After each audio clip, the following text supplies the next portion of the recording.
Oi, meus amores do quinto ano, tudo bem com vocês?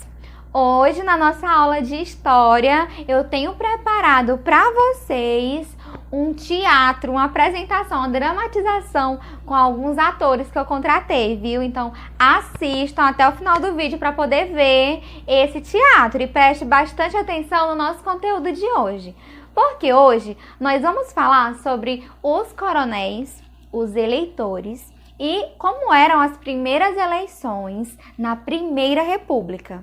Lembram que na aula passada nós falamos um pouco sobre os limites políticos, sobre a mulher na política, né, que depois de 1932 ela passou a exercer o direito do voto. Porém, na aula de hoje, a gente vai retornar um pouquinho no tempo. Vamos fazer uma viagem no tempo e voltar um pouquinho lá para o comecinho da Primeira República, no momento em que ainda quem governava era o Marechal Deodoro da Fonseca. E aí eu preciso contar para vocês como que funcionavam as eleições dessa época, lá entre 1889 a 1930, tá bom? Então vamos falar sobre esse período no tempo histórico, tá bom?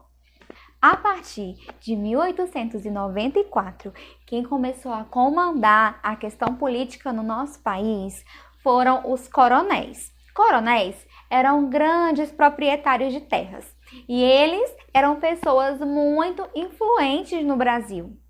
Esse grupo, que representava o Partido Republicano, conseguiu dominar as eleições por 36 anos, escolhendo quem seriam os novos eleitos à presidência. Eles revezavam. Eram pessoas ligadas a partidos de São Paulo e de Minas Gerais. E eles ficavam alternando entre si. Então, os coronéis, eles escolhiam quem seria o novo presidente. Aí, um ano, né, em uma eleição seria alguém de São Paulo. Aí, 4 anos depois, seria alguém de Minas Gerais. É por causa dessa relação que essa república ficou conhecida como República do Café com Leite, porque eles tinham uma associação, né? São Paulo e Minas Gerais. São Paulo era um grande produtor de café e Minas Gerais era uma grande produtora de leite. Por esse motivo, o nome República do Café com Leite. Foi nesse período dessa república que aconteceu algo chamado voto de cabresto. Esse nome eu sei que vocês já podem até ter ouvido, alguns ainda não conhecem, mas eu vou explicar. Esse nome é dessa maneira porque como os coronéis, eles eram muito influentes nessa época, eles conseguiam manipular as pessoas, oferecendo algumas trocas de favores, benefícios, privilégios e até mesmo presentes, cargos. E ele conseguia manipular com que toda a população, com que todas as pessoas votassem no candidato que ele queria. E nessa época, o voto, ele era aberto, ele não era fechado. Quando a pessoa ia lá nas urnas votar, realizar o seu voto, o mesário entregava uma cédula de eleição, uma cédula eleitoral que comprovava o voto dessa pessoa e dizia exatamente em quem que ela tinha votado. Por esse motivo, não havia sigilo no voto. Hoje em dia não é mais assim. Hoje em dia todo cidadão, todo eleitor tem o direito do sigilo eleitoral. Porém, nessa época não era dessa maneira. E isso fazia com que os coronéis pudessem manipular, pudessem controlar os eleitores, porque aí ele prometia algo para esse eleitor ou às vezes até ameaçava de morte. Gente, isso é uma coisa seríssima, é muito grave.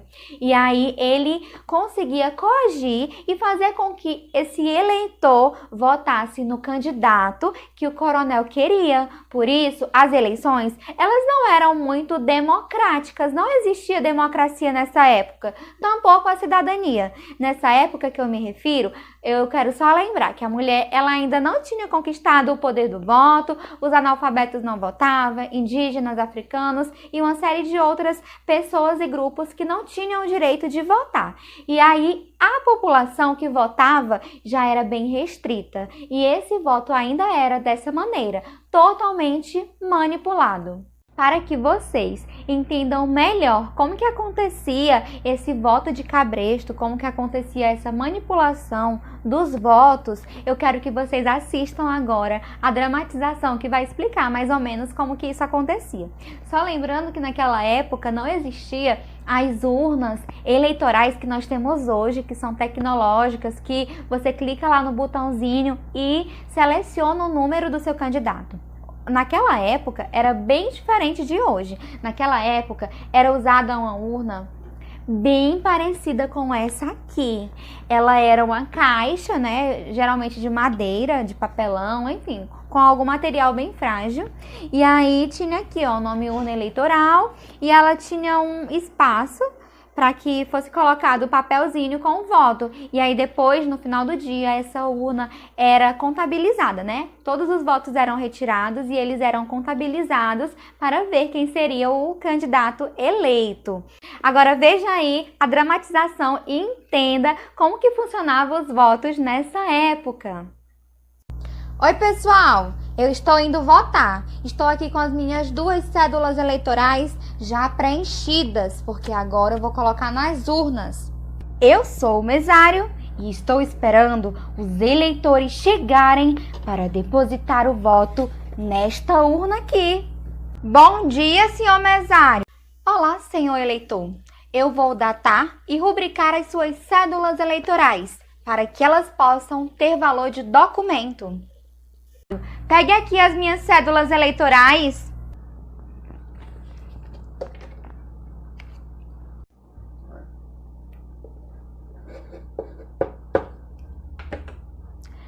Prontinho, senhor eleitor. Essa cédula aqui vai para a urna para contabilizarmos o seu voto.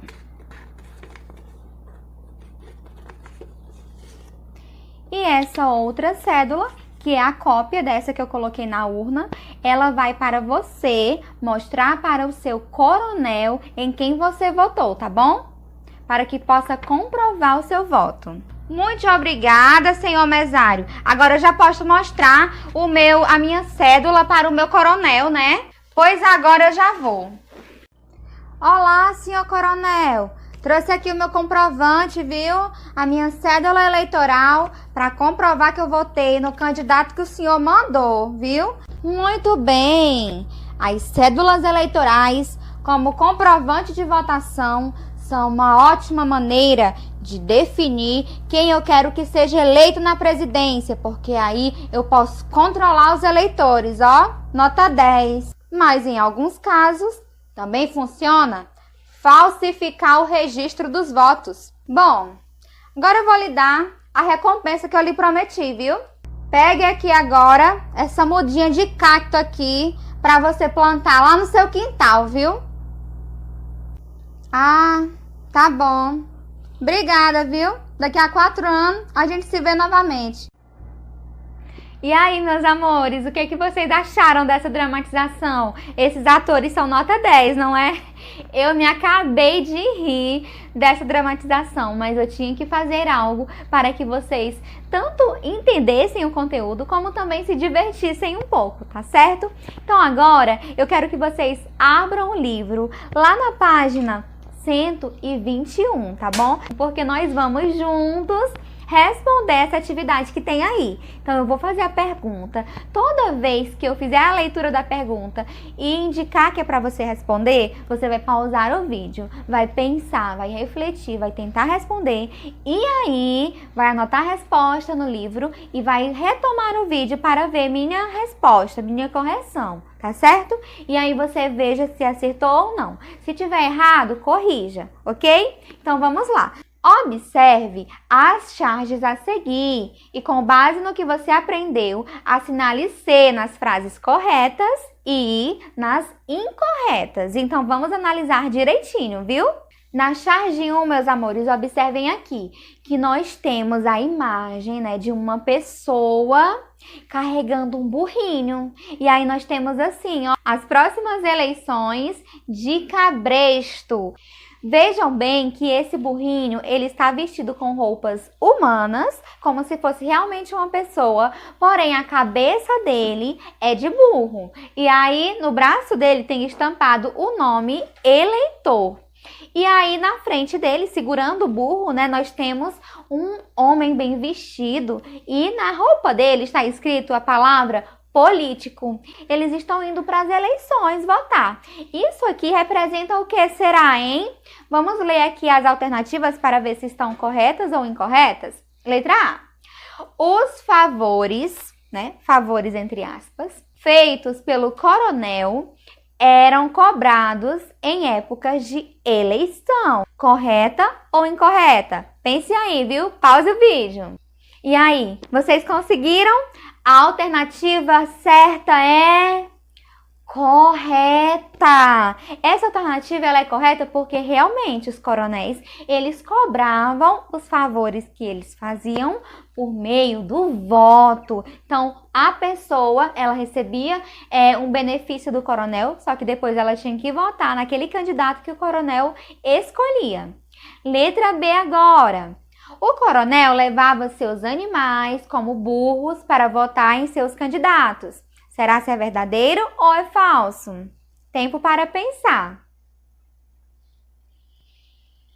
E então, meus amores, pensaram? Essa alternativa aqui, ela é falsa, ela é incorreta. Então, coloque o i de incorreto. O burro, ele está aí para representar os eleitores. Não significa que o político ou o coronel levava um burro, não. Significa que ele levava um eleitor que era manipulado por ele. Letra C.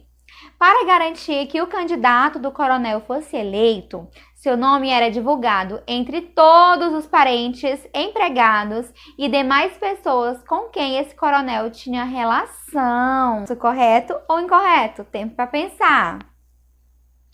E aí, gente, vocês responderam incorreto?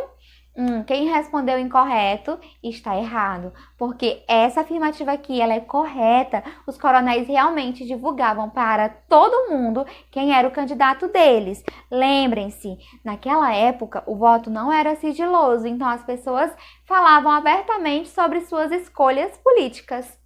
E letra D, para finalizar a análise dessa charge, nós temos aí: os empregados de confiança do coronel eram capazes de controlar o voto das pessoas que lhe deviam favores e dos demais empregados. Então, verdadeiro ou falso? Tempo para pensar. E aí, gente, o que vocês marcaram aí, hein? Será se vocês colocaram correto ou incorreto? Essa alternativa aqui, ela é correta, porque realmente os coronéis, eles levavam a sério essa questão de manipular os votos, de controlar esses votos. Então, até as pessoas que trabalhavam para ele faziam esse controle também. E todo mundo tinha que seguir o candidato que o coronel escolhia. Agora vamos analisar a charge número 2. Vejam bem nessa charge aqui, olha só que ela representa duas pessoas bem grandes numa porta, né? Aí tem escrito nessa porta bem grande, novo governo. E aí tem duas pessoas bem fortes impedindo a passagem das outras até essa porta. E aí lá na frente tem um senhorzinho bem pequeno querendo passar, porém ele não consegue. Vamos ver o que essa charge quer dizer para nós? Letra A. Entre 1894 e 1930, o presidente do Brasil era alternadamente um representante de São Paulo e um de Minas Gerais. Será se é isso mesmo? Tempo para vocês pensarem. Então, gente, essa letra A, ela está correta, porque esse novo governo aqui representa a República do Café com Leite. Essas duas pessoas bem grandes aqui, ó, se vocês analisarem bem, uma delas tem o nome São Paulo, que representa o estado de São Paulo, e a outra representa o estado de Minas Gerais. E eles eram as duas grandes potências que lideravam, que governavam o sistema político nessa época. Então, eles escolhiam os candidatos. Ora era de São Paulo, ora de Minas Gerais. E aí, os outros estados não podiam participar. Por isso, a letra A está correta. Letra B. Os coronéis de São Paulo e Minas Gerais conseguiam controlar o voto das pessoas que estavam sob o seu domínio. E aí, o que vocês acham, hein? Tempo. Muito bem, meus amores, eu sei que vocês acertaram porque já falamos muito sobre isso. Essa questão é correta porque realmente eles conseguiam controlar, fazer esse controle de votos das pessoas e manipular também esses votos. Letra C. Durante a República Velha, São Paulo era o maior produtor de café e Minas Gerais o maior produtor de leite. Por isso, o acordo que previa a alternância do poder entre paulistas e mineiros ficou conhecido como política do café com leite. E aí, verdadeiro ou falso? Prontinho! E aí, vocês conseguiram? Essa alternativa é verdadeira, está correta, porque realmente a República do Café com Leite era justamente porque São Paulo produzia café e Minas Gerais produzia leite. Agora, a última, que é a letra D. A charge mostra que os estados de São Paulo e Minas Gerais não se entendiam e brigavam pela indicação e eleição de candidatos à presidência da República. Será que é verdade? Eles não se entendiam e brigavam entre si? Tempo para pensar. E aí, o que vocês marcaram? Marcaram correto ou incorreto? A resposta verdadeira é incorreto, porque aqui, nesse caso, eles se entendiam sim, eles tinham um acordo. São Paulo e Minas Gerais mantinham esse acordo de ora eleger alguém de São Paulo e ora eleger alguém de Minas Gerais. Por isso, eles mantinham essa relação amigável e conseguiam manter esse acordo. Meus amores, a nossa aula agora termina por aqui. Espero que vocês tenham se divertido e também aprendido muito com essa aula, tá bom? Agora a atividade está lá na Agenda Edu para vocês realizarem. Beijinhos e até a próxima. Tchau, tchau!